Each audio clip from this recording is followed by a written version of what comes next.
आता म्हणते बघा उद्या पाडवा आहे, आला बघ पाडवा नीट बोल गाडवा. आता देण्या घेण्याचा असतं आता व्यवहार सगळा, नोकरी करणं सावरणं हिशेब ठिशेब. आता उद्यापासून तुमचं वर्ष चालू झालं तुम्हाला.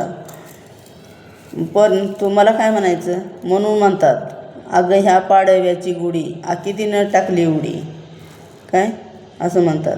आता लहान लेकरासाठी हार, तर बघा मी माझ्या नातासाठी तेव्हा हे हार बनवलेत बघा घरी. बघा 3 आहेत, तिघाला 3 बनवले मी हार ह्या का.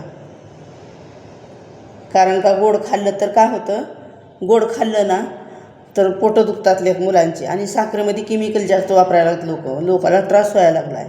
म्हणून करता मी हो का घरी हार बनवलेत बघा. ह्या का हे का बघा 3 हार आहेत ह्या का. बघा लेकरासाठी मी 3 हार बनवले. आता हीच हार दुकानमध्ये कितीला भेटत असेल, हां एक हार 50-60 रुपयाला एक हार देतात. पावशेरमध्ये पण बहुत छोटामध्ये 2च खारका असतात, पण मी कितकाल्या खारका घातल्यात बघा. ह्या का किती खारका आहेत ह्याला, आहेत का किती खारका घातल्यात ह्याला. अशा खारकाचे हार पाहिजे. 2-2च खारका होतात, 2-2च वाट्या घेतात. अहो पैसा जरा करत घेऊ नका, चांगला पैसा घ्या. कधी पण मी